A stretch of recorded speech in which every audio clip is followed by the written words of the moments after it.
What's up, guys? Yeah, obviously another tough defense ahead of us this week in Arizona.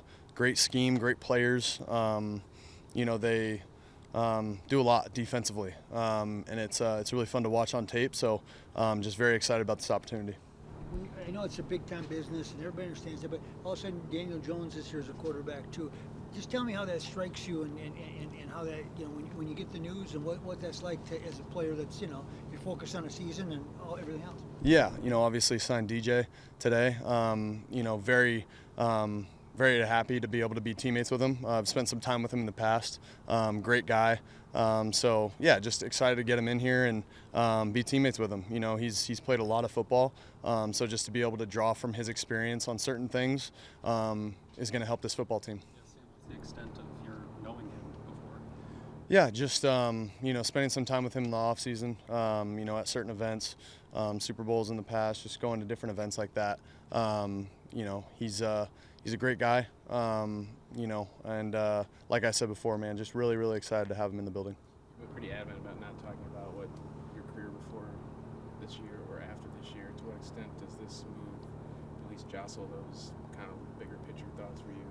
It does. I mean, right now I'm just continuing to focus on what we're doing, continuing to focus on the task at hand, which is the Arizona Cardinals, and we'll just continue to do that as the season goes on. You're excited. You said you're excited to work with him. But Yeah. Knowing this building and your experience in it, like how excited are you for him to get into here? Yeah, I think just being around. Again, I don't know what it's like in New York or anything like that. But for him to be able to come in here with this locker room, this coaching staff, just the organization as a whole, everyone in the building, we just got great people here, and I'm just excited for him to be able to join this group and that's kind of it. Just join us and be a part of the family. You ever been used to the business? I mean, at some point in your career, players talk about making a transformation, saying, and then I understood it was a business. Does that happen, and does that affect the joy of playing at all? No, it never affects the joy of playing. I mean, obviously the business is what it is. Decisions are going to be made that are out of your control. I've dealt with that in the past. I'm going to continue to, deal with it. But at the same time, it's a great, like I said, for DJ to be able to come in here and, learn from us learn from him. It's going to be an amazing relationship that, is going to grow as the season goes. Sam, did he call you at all to pick your brain on what it would be like coming here before he made his decision? No, not at all. He texted me though, right when the news broke, and like I said before, just us having that relationship from before. He's just excited to get in here and work. I think Kevin O'Connell had mentioned he talked to you and all the quarterbacks before this move was made. So what does it mean to you that he decided to have that conversation with you guys? Yeah, obviously, the communication is always it's always very good in this organization, and very clear and concise, with what's going on, and I always appreciate that. Is it true that you guys were cornhole teammates? There's some sort of video that We were actually opponents, cornhole opponents, and I'll let him tell that story. But I may have won, but no, it was a fun competition that we did. Like I mentioned before, at a Super Bowl event with ACL. Shout out the Cornhole League, but yeah, it was a fun experience. You didn't mention that before. You buried that part. Yeah, it is what it is, man. There's a lot on tape. Like, what stood out to you? Yeah, I mean, they fly around. I think their defensive backs, their linebackers, their defensive line, the different looks that they present. They do a really good job in the back end disguising. All their DBs do a really good job disguising in their linebackers, like I said. So they present various issues for offenses, and so just excited to continue to prepare for them and just get ready for Sunday. Sam, I don't know if you get to chat with Justin Jefferson much, but is he frustrated right now? Do you sense any frustration from him just with the way he's double teamed and everything? Right. I mean, it is what it is. I don't sense that from him. Just him being the competitor that he is.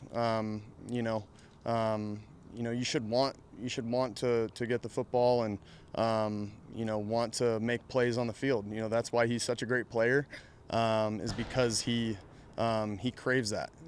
And that type of want and that type of juice every single day that he brings, like I always mention, is very contagious with this team. And he's just a very competitive person, and it's just going to continue to go through my reads and my progressions, and continue to put the ball in the hands of my guys and let them go to work.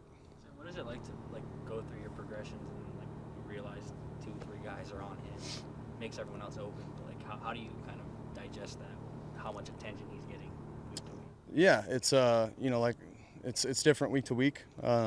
Obviously, when you do get one-on-one shots, you don't want to miss it. But at the same time, if certain coverages are based around him, other guys are going to get their opportunities. But at the same time, even when you do want to double him, he's still able to get open sometimes. So he's just going to continue to fight, to get open, and we're just going to continue to do what I'm going to continue to do my job to the best of my ability. What goes through your mind? It's 3rd and 13, fourth quarter, and the linebacker goes with Justin, and Aaron Jones is literally alone walking across the middle of the field. I mean, that's a coverage that's going to Justin, but doesn't make any sense whenever. Are they hoping he'll drop it or what? What play? It's 3rd and 13 where Aaron gets the 14-yard gain.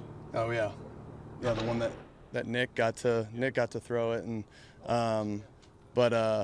no, it was awesome. It's just kind of a credit to the guys that we have in the locker room. To be able to take the scheme that the coaches talked about throughout the week, and we made it come to life. And for Nick to be able to step in that moment and deliver an accurate football, for Aaron to be able to turn up field, and it was a huge play in that game.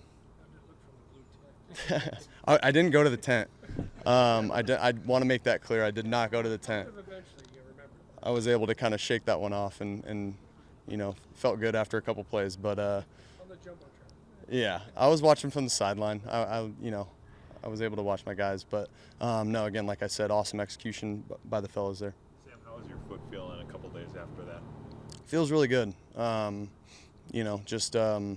able to move around a little bit today, so it feels good, and it's just going to continue to get better throughout the week. What do you kind of do to maintain your poise and composure on the sideline when the game turns as quickly as it did there in the fourth quarter? I mean, in the span of 30 seconds, you go from the game essentially being over to tied and going to overtime. Just what do you do in that situation? Yeah, I think the biggest thing for me is taking deep breaths and focusing on what I can control. And when we get the chance to go out there and execute on offense, that's what we do. And there's no flinch, and it's just kind of the resilience that we've shown all year. Appreciate you guys.